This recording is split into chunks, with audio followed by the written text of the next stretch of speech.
So it's going to be very interesting to see what they come out and say about, when it's somebody you don't know, you have a totally different perspective of it, because my perspective has changed since, knowing that I knew the guy. Right. Just to interrupt, I want you guys to go another 5 minutes or so, but go back to those reporters first, because that's key, that reporters think back to exactly what they were saying, Jason and Rob, because that's key, that they were saying this is weird, because the public doesn't know how reporting works, that an hour and a half after it happens, how do they already know all this? Right.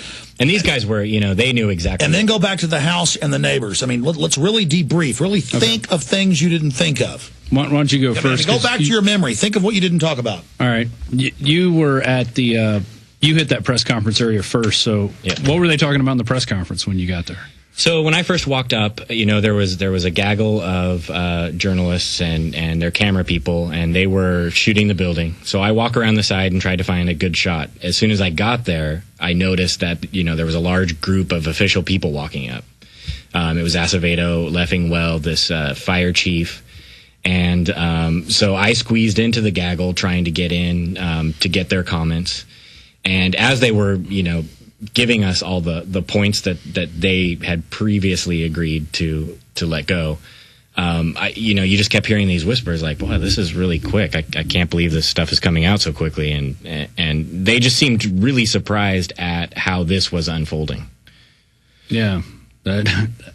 And when I got there, I was trying to go around a different way, and I got stopped, so I came back around, and I got a tail end of they were doing an interview with the fire chief, and she was, talking about how they had the fire pretty much under control. They were going to start going in and looking around, but at the time, somebody said, "Were you afraid the building was going to collapse?" And she said, "Oh yes, we were definitely afraid. We've seen this happen before." Right. And, she made it sound very plural, though. Yeah, this was, a very common thing now. Right. And she even made it sound like it was now. Like nowadays, steel does melt a lot easier than it used to. Yeah. We're making steel out of flour or something. I don't know. Yeah, it's Chinese steel. But that whole situation was interesting. I taped a little bit of a guy who worked in the building. They were on one of the top floors, and they, when they said when it happens, they had done drills before. They once a month they do a drill for evacuation, and he ran around. They were telling people to get out of the building, get out of the building, get out of the building, and they cleared out their floors. I'm trying to think if I remember anything else from that area. I do remember seeing that car. There was a car at least 60 yards, 50 or 60 yards from the crash site. Smashed in. And it had smashed in windows. It looked like a little scorched, too. Yeah. So something, I don't know. But there's no parking right there. I mean, that's a frontage. It was a road. So obviously somebody was driving up. They might have been hit or something closer, and then drove forward a little bit to get out of the way, then got out of their car and ran. Right. But I don't know. I mean, there was a couple cops around the car, but that car was behind the police line, and it wasn't leaving. The parking lots of those businesses they had shut off to people. When we got there, we were on the back side of the building, on the south side, and that's where most of the people had gathered, and they were just kind of waiting to see what was happening. And at one point, an FBI agent and a police officer came up, and they were taking people in groups of 5 to their cars and inside the building if they had to go get their stuff, but they weren't letting them take their cars. They were still keeping that closed off. Walking them. I don't know if they were checking them out or how that was working.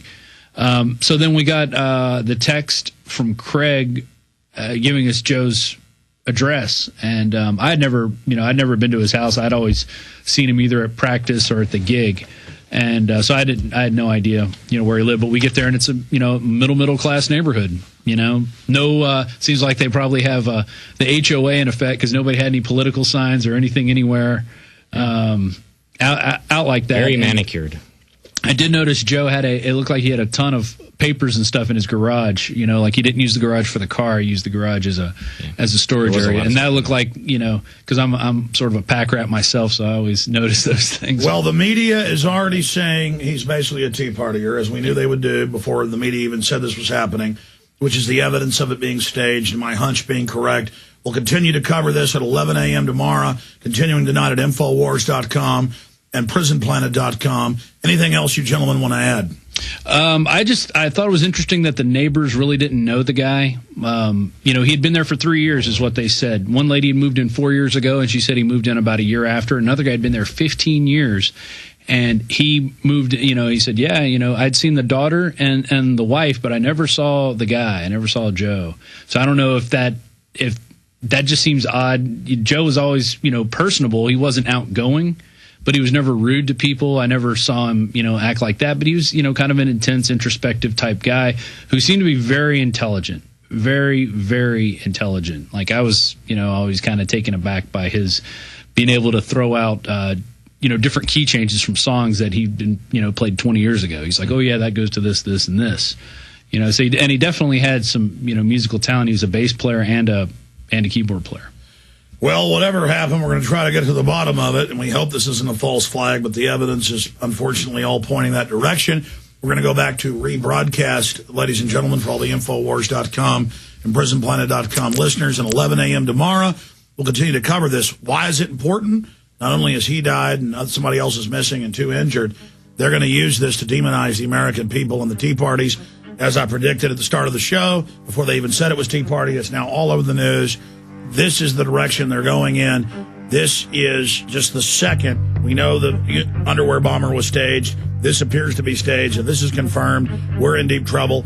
The UN's now saying that there's a secret nuke in Iran. They want to go to war. They're moving the battle fleets into position. This is a very serious time to be alive. The bankers have been revealed as the shadow criminal government. The U.S. is in a depression. The world knows that. Europe's going into a depression. They need to stage crises to make themselves the saviors. This is perfect timing. I'm seeing media coordination from the neocons and stage liberal media. This looks bad. We'll continue to break it down. We're not backing off. We're going in, through, and beyond this storm. Great job, crew. See you back live tomorrow, 11 a.m.